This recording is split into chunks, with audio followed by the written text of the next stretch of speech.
Imagine rivers that flood but give life, water carving channels through dusty plains, carrying the future of humanity in its wake.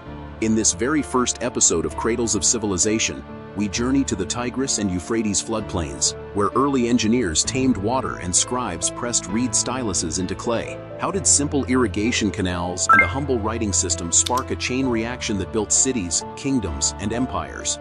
Keep watching to discover the epic origins of urban life, from the mud brick walls of Uruk to the first seals of Harappa. If you love deep dives into human history, hit subscribe and ring the bell now. By the end of this minute, you'll understand how the earliest engineers and scribes laid the foundations for everything we know today. Ready to see how civilization began? London in early 2017 pulsed with both glamour and an undercurrent of danger as cocaine purity soared. Streetlights along city avenues cast long shadows on late-night dealers and users. Reports began arriving at Westminster of unprecedented shipments arriving via continental ports. The Home Office summoned the National Crime Agency to dissect these alarming trends. Inside NCA headquarters at Vauxhall, analysts braced for a data deluge. NCA intelligence officers mapped trafficking paths from South America to European shores. Surveillance of Dover port traffic revealed a spike in uninspected lorry movements at odd hours. Initial suspicions targeted traditional Mexican cartels, but forensic sampling hinted at new players. Laboratory tests confirmed purity levels exceeding 80%, unseen in previous years. The findings prompted an urgent closed-door briefing. Home Secretary Amber Rudd received an executive summary of emerging threats. She instructed NCA Director Lynn Owens to compile a comprehensive threat assessment. The political stakes were high, with public anxiety over drug-related violence and social decay. In a post-Brexit atmosphere, concerns over border integrity intensified. Rudd understood that failure to act swiftly could reverberate through her administration. On Tirana's outskirts, the syndicate leader convened a clandestine meeting in a dimly lit warehouse. Maps and shipping schedules spread across a makeshift table-charted new smuggling corridors. Rumors of advanced NCA tracking techniques began circulating in his network. Below-ranked couriers aid each other warily, aware that any slip could lead to deadly retribution. The scent of engine oil and tension filled the cavernous space. Financial analysts at the NCA traced suspicious wire transfers from Brazilian entities to shell companies in Albania. These transactions linked back to front companies incorporated in the Netherlands and Switzerland. Detailed forensic accounting highlighted a pattern of layered laundering schemes. The syndicate leaders operatives used legitimate businesses as cover for illicit projects. Each uncovered trail thickened the noose around the network's finances. Dover port officers noted unusual unloading patterns in the dead of night. Custom CCTV captured rates moved with uncharacteristic speed and discretion. A specialized NCA Customs Task Force conducted controlled compliance checks to gather evidence. Tension trackled as enforcement officers and smugglers quarried of beneath flood leaks. The Cold English Channel Braze chariot the promise of confrontation. Line Owens chaired a series of classified briefings with senior NCA analysts. A digital projection displayed an evolving organizational chart of the Albanian network. Codenames reflected actual identities to safeguard human intelligence sources. The flow of narcotics, weapons, and cash was illustrated in intricate detail. Every node in the chart represented a potential intercept point. A sinister picture emerged of coordinated land and sea routes converging at key European hubs. Ordinary shipping containers concealed kilogram-scale loads of white powder. Under cover of night, agents infiltrated transshipment points to gather human and photographic evidence. Mechanical wire of trains and distant horns of rectors underscored the operation scale. The labyrinthine supply chain spoke to the syndicate's professionalis. Intelligence dossiers revealed collusion with the Albanian diaspora in London. Legitimate businesses, restaurants, import shops, courier services, masked the flow of contraband. Community ties facilitated recruitment of couriers bound by shared heritage. The syndicate leader capitalized on loyalty networks to enforce silence. This social camouflage compounded the challenge for British law enforcement. Forensic chemists at the NCA broke new ground in purity analysis, documenting unprecedented cocaine grades. Samples recorded at over 85% pure deviate prior benchmarks. Officials accustomed to 40 to 50% purity were stunned. Such potency implied a direct line from major South American cartels. The scientific revelation reinforced calls for immediate policy action. Amber Ruth reviewed a preliminary executive summary with her ministerial team. Emphasis centered on national security, public health, and social stability. She prepared to elevate the issue on Parliament's agenda. In the shadow of Brexit debates, the intersection of crime and sovereignty fueled heated discussion. Political pressure mounted for decisive legislative and operational measures. At Faucial headquarters, Line Owens oversaw final edits of the 2017 Organized Crime Assessment. Statistical tables were paired with narrative case studies drawn from field reports. Attention focused on the syndicate's evolution from local gang to international crime enterprise. The document aimed to influence both London policymakers and Brussels authorities. Its conclusions would shape resource allocation and cross-border collaboration. News of the impending NCA report reached the syndicate leader, prompting alarm in Tirana. A crisis meeting convened to evaluate vulnerabilities. 5 senior couriers detained in separate raids escalated fears of intelligence compromise. Plans for retaliatory intimidation against cooperating witnesses took shape. The tone of the meeting was somber, punctuated by threats and contingency planning. Parallel to report finalization, the NCA conducted live simulation exercises for enforcement operations. Key points: ports, border crossings, air freight terminals, were designated hot zones. Officers runtime pressure drills to test coordination and evidence preservation protocols. Every session counted in the effort to interdict high-value consignments. The brief sessions highlighted critical gaps needing urgent closure. Cutting-edge data analytics platforms were deployed to sift through mountains of transaction data. Pattern recognition algorithms flagged suspicious financial flows. Machine learning models helped prioritize leads by threat score. The mariage of human expertise and computational power market a decisive leap for the NCA. This technological edge promised sharper, faster case-building capabilities. A regional map of the Balkans adorned the main briefing room at Faucial. Routes crossing Albania, Montenegro, and Greece were pinpointed in red. Local criminal affiliates in each country added layers of logistical support. Intelligence sharing channels with Greek and Montenegrin agencies were formally strengthened. This multinational framework redefined the scope of the investigation. The executive summary was distilled into an elegant, 4-page briefing for senior ministers. The opening section underscored the syndicate's grip on the London cocaine supply. Subsequent pages detailed trafficking tactics and financial laundering schemes. A risk assessment forecasted societal impacts on vulnerable communities. The report was scheduled for public release on 29 June 2017. Days before publication, a confidential draft circulated among select stakeholders. Key members of parliament and security chiefs reviewed the findings. A media briefing embargoed until release day hinted at explosive revelations about purity levels. Whispers of the report's conclusions began lacking among journalistic circles. The countdown to official disclosure heightened anticipation. Late the night before, Amber Ruth worked alone in her office, surrounded by report binders and briefing notes. Her desk lamp illuminated annotated margins and highlighted statistics. The steady tick of a clock underscored the gravity of the impending announcement. In that quiet hour, the weight of responsibility pressed heavily upon her. Tomorrow's unveiling would reshape the narrative of organized crime in Britain. On the morning of 29 June 2017, Westminster buzzed with anticipation. Fleets cameras, microphones, and reporters assembled outside NCA headquarters. Line Owens prepared to step onto the press podium, flanked by senior officers. Across London's corridors of power, officials awaited the first public glimpse of the comprehensive NCA report. The moment marked the dawn of a new chapter in combating transnational crime. In the days following the report's release, the NCA launched coordinated raids across London boroughs. Strike teams moved under the cover of dawn, battering down doors and securing hidden stashes. Intelligence from Dover and Rotterdam ports guided their movements with precision. The syndicate leaders' couriers scattered like shadows as law enforcement closed in. Each arrest sent shockwaves through the network's lower tiers.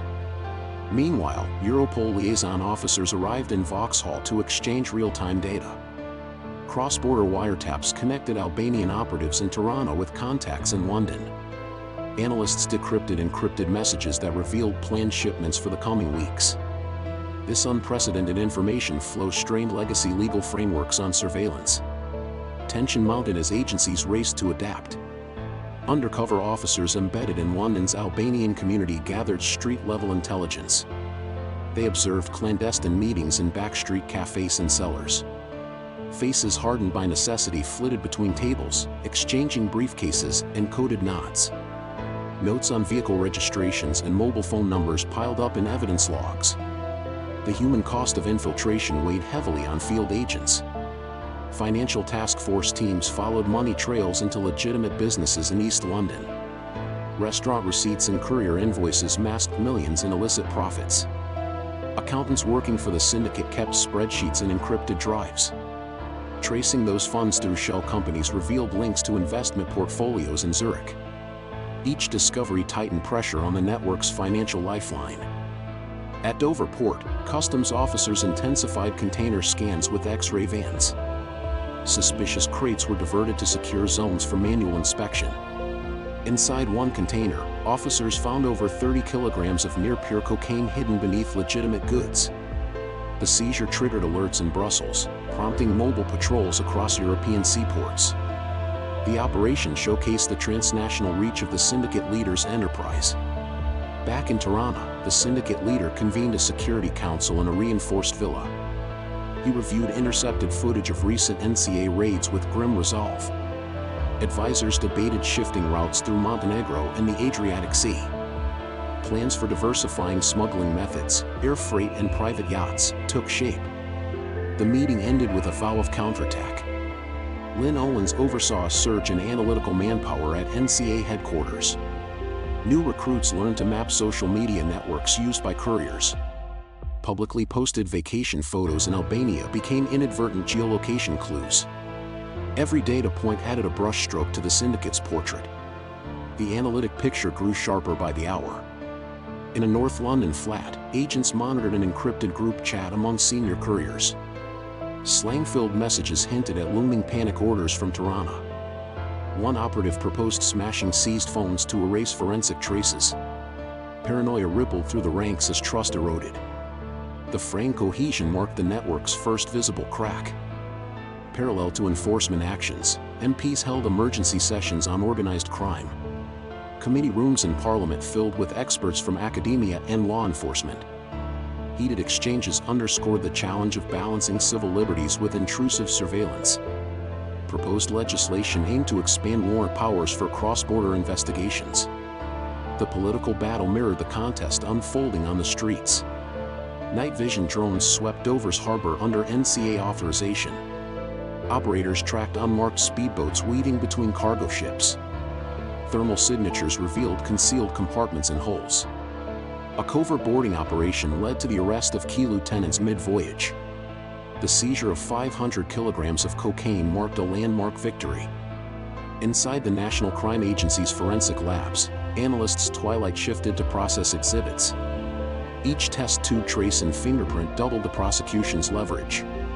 Crime scene photos lined the walls like grim trophies. The pace of work pushed technicians to the brink of exhaustion.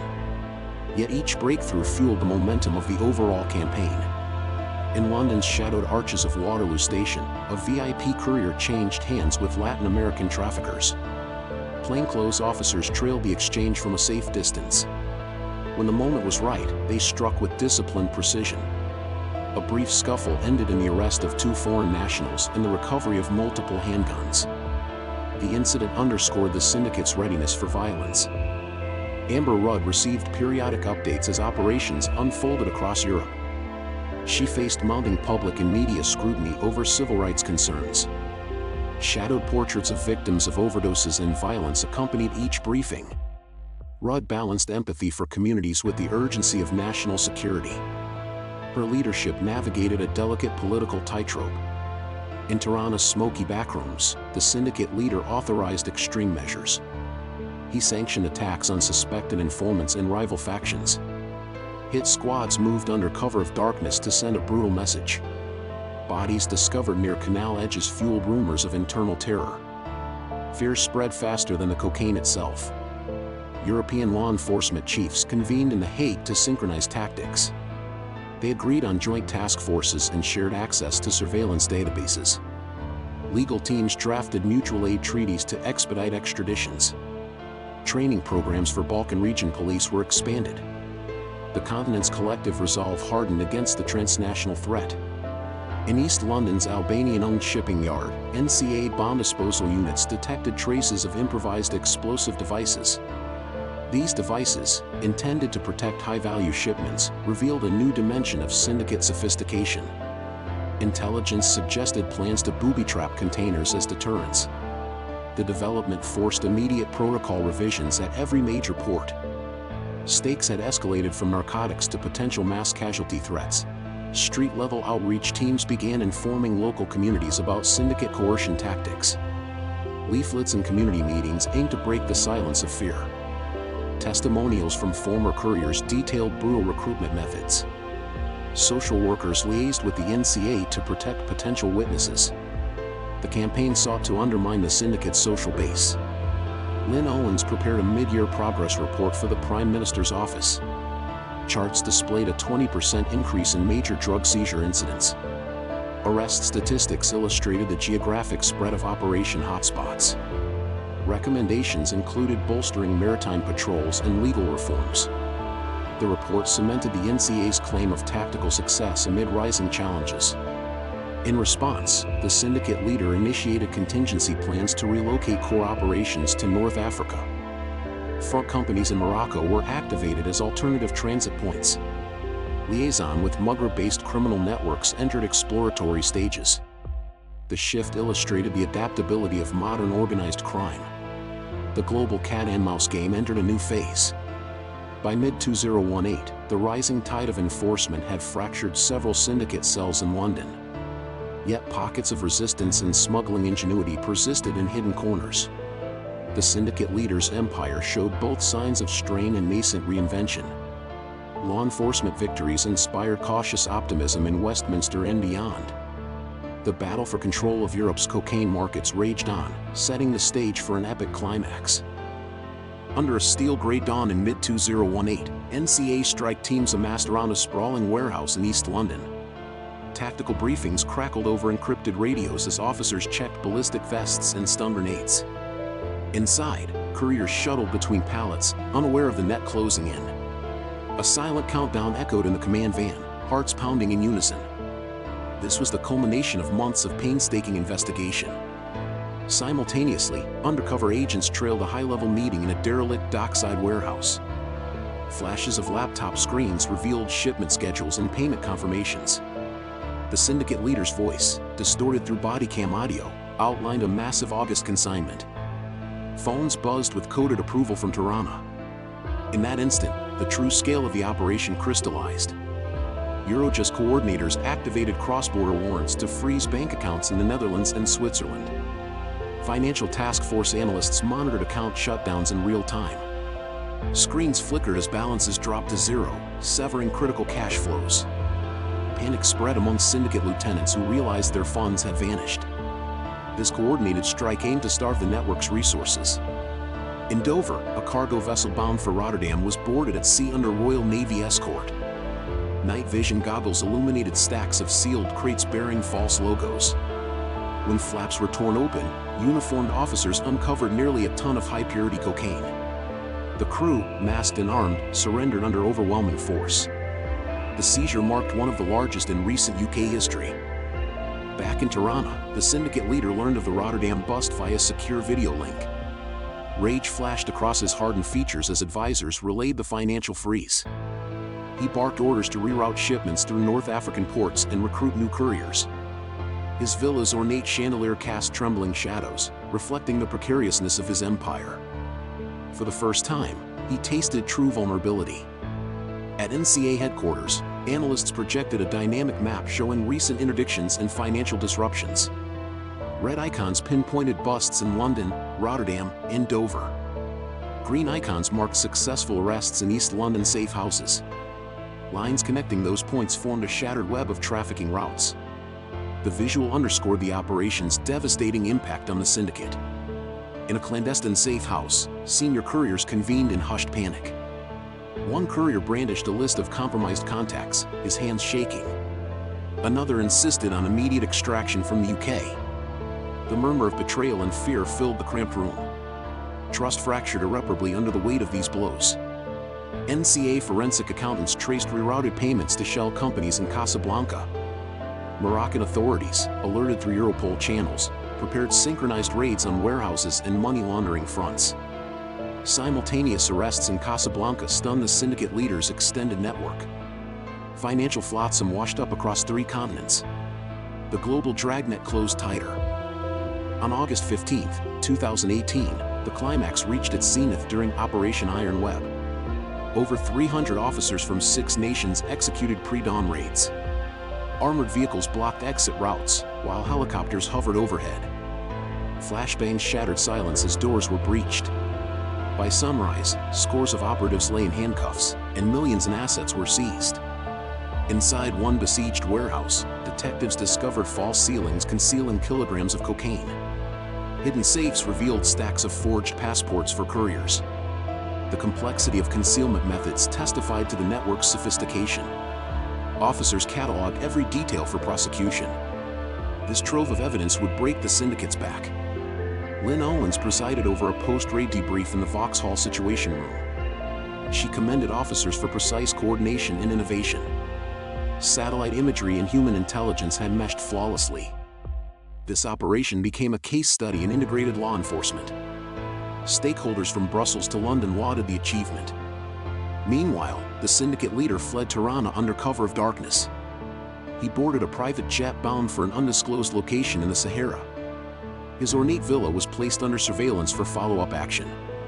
Loyalists debated launching retaliatory strikes against defectors.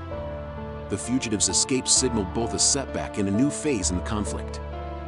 Political leaders in London convened an emergency session at Westminster Hall. Amber Rudd outlined the operation's outcomes and future risks. MPs from all parties praised the NCA's leadership and international cooperation. Media headlines heralded the dismantling of an Albanian cocaine cartel. The public moment crystallized the climax of a years-long struggle. In courtroom-ready rooms, prosecutors prepared extradition dossiers for arrested foreign nationals. Diplomatic envoys awaited formal requests for transfer under European arrest warrants. Legal teams compiled expert testimony on purity analysis, financial tracing, and organized crime patterns. Witness protection protocols were activated for prospective informants. The wheels of justice began to turn decisively. Back in the Sahara, the syndicate leader embedded himself with North African affiliates. He negotiated new smuggling routes across the Mediterranean's southern rim. Desert wind and heat became his new allies against detection. His refuge underscored the transcontinental reach of modern crime networks. Yet his power had been irreparably diminished. At NCA Labs, chemists continued to refine techniques for detecting novel concealment materials. Spectrometry advances enabled identification of trace precursors. These innovations strengthened forensic evidence for upcoming trials. Each data point bolstered the state's case against remaining operatives. Science and law enforcement marched forward in tandem. Community outreach teams in London met with former at-risk youth to discuss the operation's impact. Stories of disrupted crime rings offered hope for communities once besieged by dealers. Social programs highlighted pathways away from exploitation. Grassroots resilience emerged alongside institutional victory. The human dimension of the climax revealed both justice and healing. Europol and Interpol debriefs highlighted lessons learned, multi-agency integration, rapid financial disruption, and adaptive surveillance. White papers circulated among member states recommending wider adoption of these tactics. Training academies updated curricula to include Operation Iron Web modules. This operation became a watershed in counter-narcotics strategy. In Tirana and London alike, the echo of arrests and seizures reverberated through criminal networks. Lower-tier operatives reconsidered their loyalties as asset seizures dried their bankrolls. Trust eroded in every cell, sparking defections and surrender offers. The syndicate leader's aura of invincibility was shattered. The climactic blow reshaped the balance of power in Europe's cocaine trade. As summer waned, the NCA prepared a consolidated after-action report for international partners. Charts depicting seizures, arrests, and asset freezes formed a narrative of decisive victory. Yet analysts cautioned against complacency. Residual cells still lurked in shadows. The climax set a new benchmark for law enforcement cooperation. The saga's turning point would resonate for years to come. No direct primary sources were used in this episode. In the weeks following Operation Iron Web, arrested suspects were processed through London's legal system with unprecedented speed. Court clerks handled mountains of evidence, seizure reports, financial records, and surveillance footage to prepare indictments. Detention cells filled with syndicate couriers, while senior lieutenants awaited extradition hearings. Media coverage detailed the scale of asset forfeitures and the charges filed against each defendant. The mood in court corridors was tense, reflecting the gravity of this watershed moment. Trials commenced at the Old Bailey, where judges presided over complex organized crime cases. Prosecutors presented forensic lab results confirming cocaine purity and chain of custody documentation from Dover and Rotterdam seizures. Defense teams challenged surveillance legality and data collection methods in heated pretrial motions. Victims' impact statements highlighted community harms inflicted by the syndicate's operations. Verdicts and sentencing guidelines began to shape the legal precedent for transnational narcotics cases.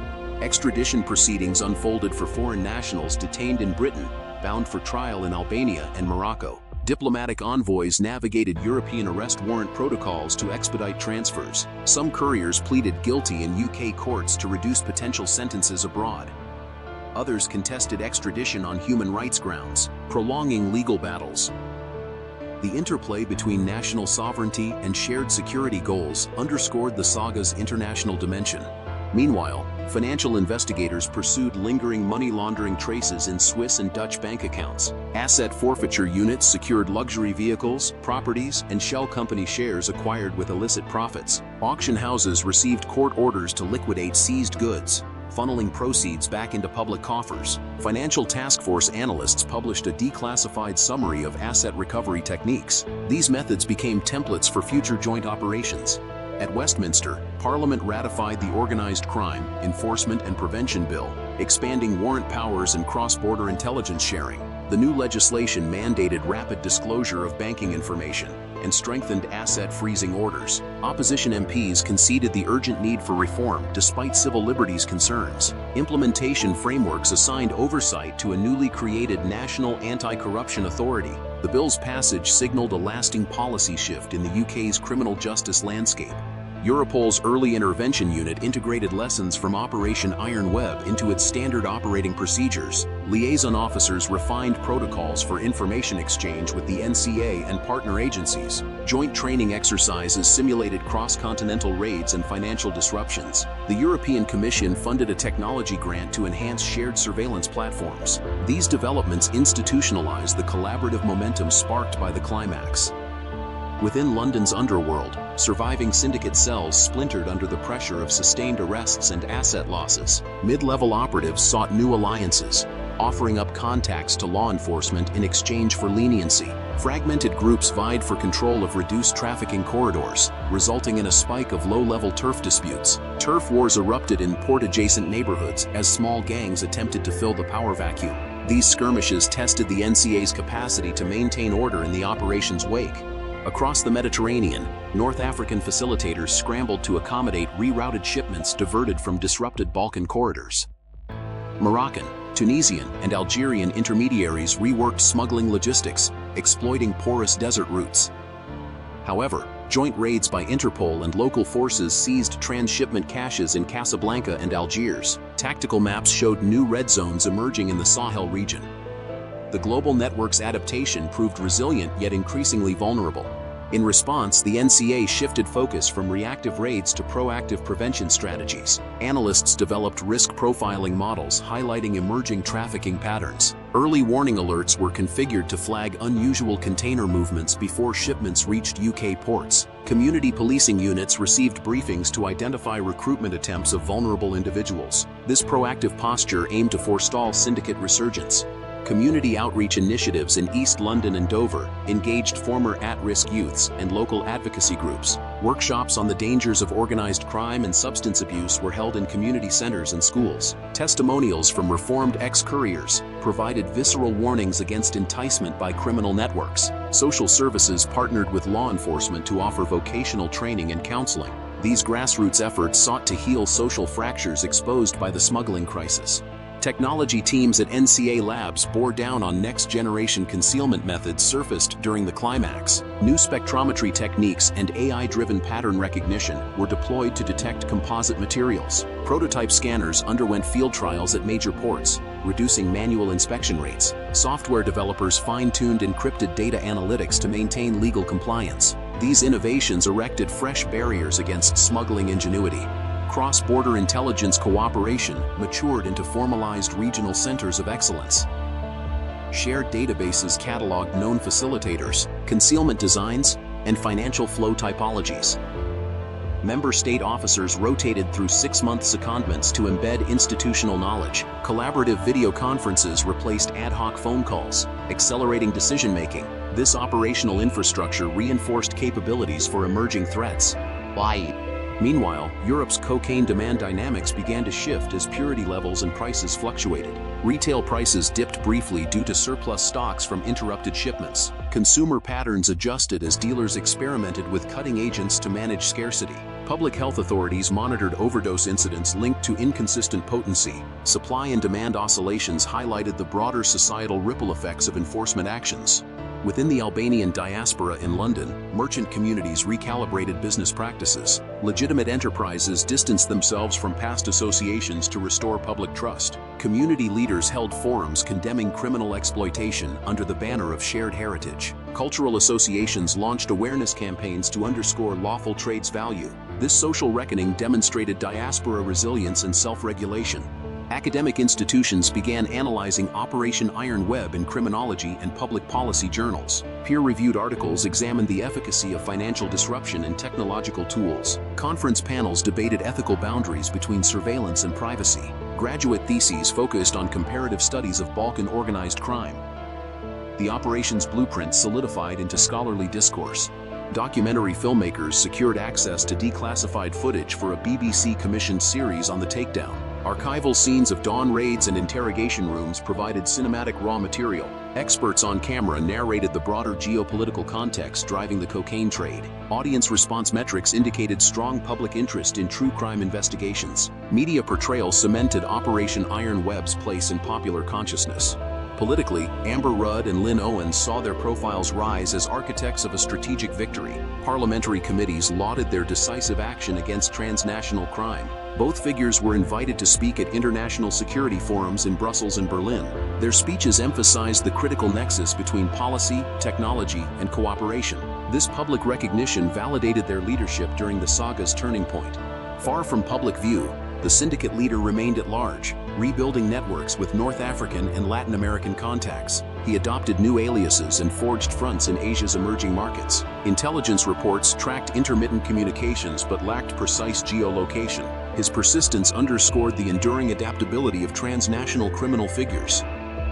Law enforcement's victory was significant, yet incomplete. Policymakers compiled a comprehensive lessons-learned dossier for distribution to allied nations. Recommended practices covered intelligence fusion, legal frameworks, and community engagement. Workshops in The Hague and Vienna disseminated these recommendations to anti-narcotics agencies worldwide. The dossier stressed ongoing vigilance and periodic strategy updates. This codification aimed to sustain momentum beyond the immediate aftermath. By late 2018, the syndicate's structure lay fractured, yet embers of its influence still smoldered beneath the surface. Law enforcement agencies, fortified by new tools and alliances, remained on high alert. Communities once terrorized by illicit networks began to rebuild trust and social cohesion. The falling action of this saga demonstrated both the potency and limits of state power. The stage was set for a final reckoning of legacy and consequence. In early 2019, London's streets bore the faint echoes of the previous year's turmoil as trafficking corridors lay disrupted. The National Crime Agency shifted into a posture of sustained vigilance, embedding liaison officers in key ports and transport hubs. Community policing initiatives continued to engage former at-risk youths, offering mentorship and vocational pathways. Social scientists began tracking declines in local cocaine availability alongside improvements in public health metrics. The city's resilient spirit found room to heal amid institutional reforms. Parliamentary oversight committees convened quarterly to review the Organized Crime, Enforcement and Prevention Act's impact. MPs examined data showing a 30% reduction in major seizures compared to pre-2017 baselines. Civil liberties advocates monitored expanded surveillance powers with wary optimism. Legislative drafting teams proposed sunset clauses and oversight mechanisms to balance security and rights. The legal framework settled into a new equilibrium. Europol's Regional Centers of Excellence hosted an inaugural summit in The Hague, where member states shared long-term strategy roadmaps. Best practice manuals distilled Operation Iron Web lessons on finance, technology, and community engagement. Young analysts presented case studies on predictive profiling and AI-driven threat identification. These gatherings fostered a pan-European counter-narcotics culture grounded in collaboration. The summit signaled the institutionalization of collective expertise. In Westminster, Amber Rudd authored a white paper reflecting on policy evolution and future challenges. She emphasized adaptive governance in the face of shifting criminal geographies. Her foreword acknowledged the contributions of frontline officers, forensic scientists, and community leaders. Recommendations included integrating behavioral science insights into outreach programs. The document underscored the ongoing contest between state resilience and criminal adaptability. Across the Mediterranean, Moroccan and Tunisian authorities dismantled emerging smuggling caches with support from British and EU advisors. Joint task forces intercepted shipments diverted from Balkan routes, marking a subtler stage of the conflict. Training exchanges equipped Maghreb region officers with the latest concealment detection tools. Dialogue between North African and European agencies deepened trust and procedural harmony. This networked approach became a blueprint for global counter-narcotics initiatives. Academic symposia in London and Tirana debated the socio-economic roots of organized crime in post-communist societies. Historians traced the Albanian mafia's rise to state collapse and diaspora dynamics. Economists presented models linking unemployment and youth disaffection to recruiter strategies. Policy fellows proposed integrated development and enforcement solutions. These interdisciplinary forums bridged historical context with contemporary policy design.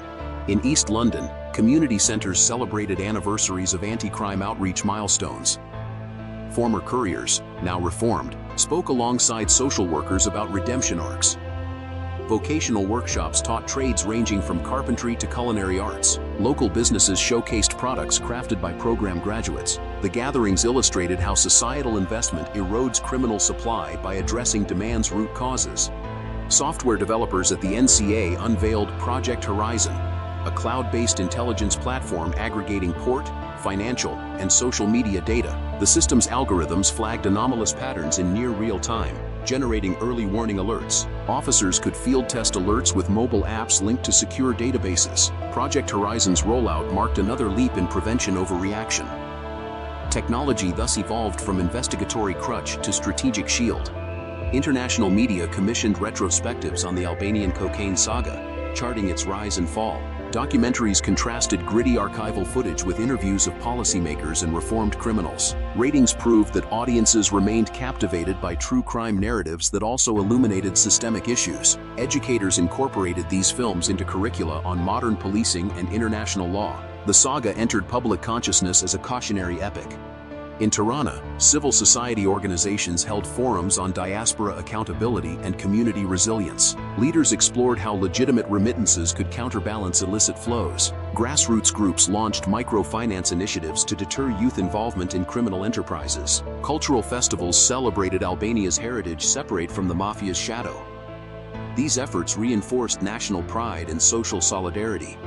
Legal scholars published comparative analyses of the UK's enforcement model against systems in Italy, Spain, and the Netherlands. Journals highlighted the UK's proactive financial disruption tactics as distinct from reactive interdiction approaches. Articles debated the ethics of AI surveillance and privacy thresholds. Students in law schools dissected landmark cases born from Operation Iron Web.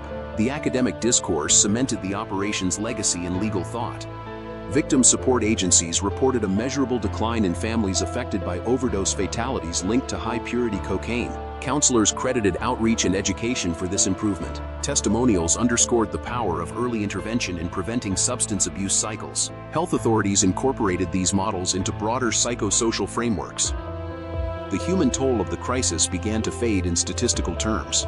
Interpol's annual report lauded the cooperation between European, North African, and South American partners. Coordination with Colombian and Brazilian agencies further choked supply lines at the source. Joint anti-corruption initiatives targeted public official complicity in exporting regions. The report stressed that dismantling leadership figures remained crucial.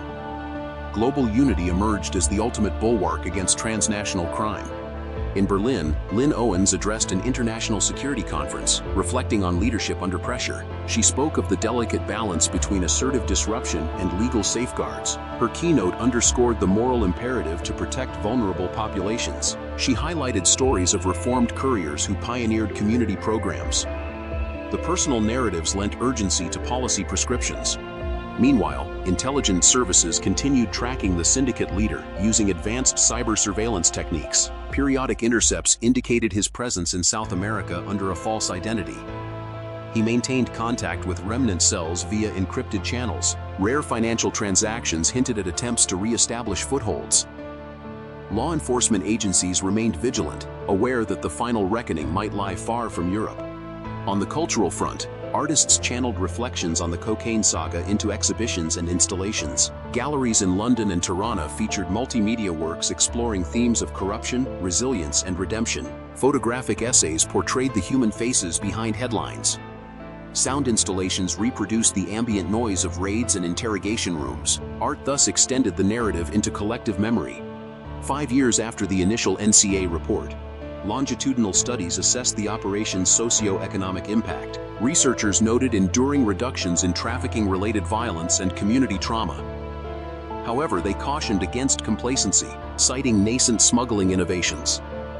Policy briefs recommended iterative strategy reviews every 2 years. The ongoing evaluation cycle became a fixture of strategic planning. In educational settings, law enforcement training academies integrated simulation modules based on real-world operations. Cadets navigated virtual scenarios of port raids and financial disruption drills. Instructors emphasized lessons on agility, intelligence fusion, and legal constraints. Graduates carried these insights into multi-agency teams across Europe. The next generation of officers inherited a refined playbook. As summer of 2024 dawned, London observed the 7th anniversary of the 2017 report's launch. Memorial events acknowledged the collaborative triumphs and the lives reclaimed from the clutches of organized crime. Speeches invoked the saga's lessons in unity, adaptation, and perseverance. Citizens recognized that vigilance remained essential in an evolving threat landscape. The resolution found its place in the city's ongoing narrative. Today, the tale of the Albanian cocaine network's rise and fall stands as a testament to the potency of alliance between law enforcement, community, and technology. It reminds us that systemic challenges yield to sustained, multifaceted responses, yet it also cautions that criminal enterprises will adapt and re-emerge in new guises. The legacy of this saga continues to shape policies, enrich scholarship, and inspire creative expression. In that enduring tension lies the essence of modern justice. We've seen how floodwaters gave birth to city-states and how written symbols transformed ideas into enduring records.